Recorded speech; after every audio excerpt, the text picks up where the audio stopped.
Good afternoon, everyone. As Graham kindly said, my name is Leah Bray. I'm the acting coordinator of the Global Engagement Center at the U.S. Department of State. It's an honor to be here among so many experts, scholars, and fellow government representatives. I'd like to begin by taking a moment to acknowledge what an extraordinary time we're in. Disinformation, propaganda, and malign influence have been with us for as long as people have understood that lies and distortion are potent means of shaping popular perception and achieving desired outcomes. What is new, and what makes this moment so pivotal, is the proliferation of the inexpensive, easily accessed communication mediums that enable today's purveyors of disinformation. With virtually no barrier to entry, state and non-state actors alike now have the means to inject deception and confusion directly into the nervous system of a community, a city, a country, on a scale with a rapidity that eclipses anything we've ever seen. There is no denying the transnational reach and indeed global scale of today's disinformation operations. With a few keystrokes in St. Petersburg, confidence in the results of an election anywhere in the world can be destroyed. Popular support for essential public health measures can be wiped out. For those of us at the forefront of the fight against information manipulation, this reality introduces additional complexity to an already challenging national security policy concern. Responsible governments operate within the confines of the law and with respect for international boundaries. Information, however, is unbound by these constraints, and as so long as there are governments willing to employ lies as a means of statecraft, it will remain incumbent on the more responsible members of the world community to come together in pursuit of shared solutions. Putin's war of choice against Ukraine and the false narratives the Kremlin has spread in a vain attempt to legitimize an unjust war are an echo of Europe's past, in a time when dangerous dictators use lies to justify horrific crimes and predatory ambitions. This history is especially noteworthy to me as an American, speaking to you here at the Atlantic Council in Brussels today, just a day after June 6th, the anniversary of D-Day. It's hard not to look back on the historical lessons of World War II and see parallels in the challenges we are collectively facing today. We've seen the courage of the Ukrainian armed forces, the same strength, resolve, and resilience of those who stormed the beaches of Normandy and fought throughout Europe to defeat the scourge of fascism. The Kremlin, too, recognizes the evocative power of this moment in Europe's history. Shamefully, the Russian government has cynically exploited the memory of the Holocaust and the Second World War and distorted history itself to serve its current aims. In messaging to the world and to the Russian people, Moscow has used disinformation and a fictionalized historic record to twist and mischaracterize the Allied power's success in defeating the Third Reich in hopes that somehow a self-serving redrafting of history will legitimize an illegal, unjustifiable, and brutal war against a sovereign neighbor. There can be no doubt among the community of nations the Russian Federation's stated objective, a so-called denazification of Ukraine, is an utter fabrication. The idea that Ukraine, led by its democratically elected Jewish president, is somehow a fascist state addled with Nazi influences defies both fact and logic.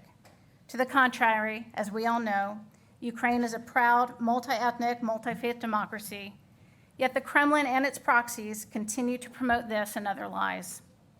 The denazification lie is especially pernicious in that it trades on the very real evils of anti-Semitism, Holocaust distortion, and other forms of racially and ethnically motivated violent extremism that continue to plague our societies today.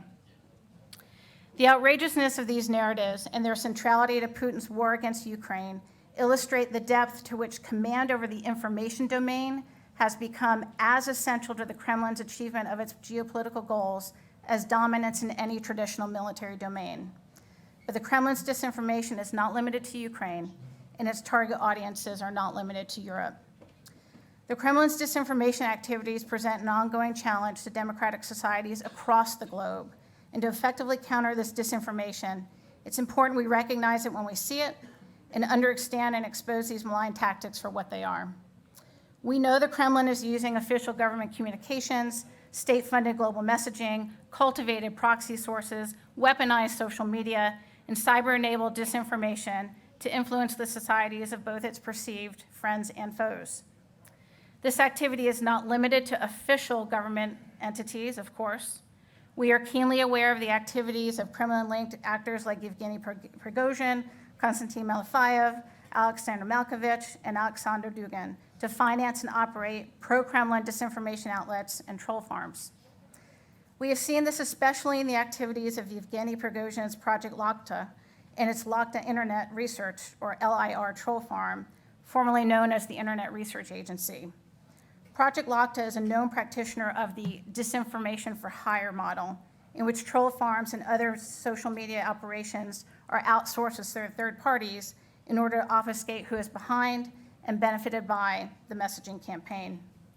According to multiple media reports, the LIR has previously established short-lived troll farms that use third country nationals in Ghana, Mexico, Nigeria, and the Central African Republic to create and spread disinformation in what is likely an effort to evade governmental and private sector measures put in place to detect and shut down such operations. When it comes to countering Russia's disinformation, our objectives should be centered on creating an even greater understanding of the disinformation threat, strategically exposing to the public examples of how Russia uses its disinformation and propaganda apparatus, and developing and exporting best practices consistent with the rule of law and democratic values to partners with less experience in countering disinformation. As we all know, disinformation and exploitation of the information space by foreign actors for strategic effect is not a fleeting challenge. Raising awareness and building resilience to disinformation will be a critical component of any long-term strategy to manage and mitigate its effects. As with all tools of war and statecraft, Russia's employment of disinformation has evolved, both in its sophistication and application. In 2016, we saw Russia-based actors mount a large-scale influence campaign targeting the United States against the backdrop of our presidential election. Disinformation was at the heart of that campaign, and while there were no open hostilities between the United States and Russia, the intent of that disinformation was to sow societal discord and undermine faith in our country's democratic processes. In the context of Ukraine today, Russia is using disinformation as a weapon of warfare. The trend over time entails increasingly bellicose ends, and the undeniable adoption of information space operations as a permanent feature of Moscow's relationship with the world demands a galvanized, deliberated response from the community of responsible nations. Russia's use of disinformation, both in peacetime and now in war, is a collective wake-up call for all of us to the seriousness of the threat posed to the information space by malign state and non-state actors bent on agitating division and chaos, undermining governance, and rendering objective truth an unknowable construct. This is the time to meaningfully address the vulnerability and vitally important integrity of the information space. And we have a good foundation to build from. Many countries have begun to focus attention and capital toward their own information ecosystems. I attribute that in some measure to COVID and the infodemic that accompanied the global health crisis. I think we all saw in that moment how precarious the modern information environment is and how little it takes to manipulate the passions and thinking of even reasonable people under circumstances of extreme stress and difficulty. It goes without saying that national security threats are dynamic and ever evolving. This work is rewarding expressly because the tactics shift, the technologies advance, and the threats change. That said, there should be no delusions. Taking disinformation on as a national security threat is going to be difficult. The technology challenges are real, the legal implications are complex, and the inherently transnational nature of deployed disinformation is yet another complication. Importantly, we must ensure that our approaches to countering disinformation do not inadvertently undermine the principles that underwrite our democracies and our obligation to respect freedom of expression, including for members of the press. Our actions must underscore the vital importance of independent media and access to reliable information, as well as respect for the rule of law. Here, our collective efforts under the Summit of Democracy to bolster independent media globally, guard the essential work of journalists, and strengthen coordination among fellow democracies and with civil society and the private sector on disinformation will go a long way towards strengthening our response and resiliency to these threats. Governments, the academic community, and civil society all play a crucial role in countering disinformation and safeguarding the information environment. All of us here have been entrusted with responsibility for building a shared resilience to this new, enduring 21st century security challenge. The United States is committed to working together, as none of us can accomplish this task alone. Thank you again for the warm welcome and for continuing the good fight. There is nothing easy about the disinformation problem, but getting this right in terms of policy, international coordination, and unified voice is essential. A vibrant democracy is sustained by objective truth. That's why malign foreign actors are threatened by it, and that's why we must preserve it.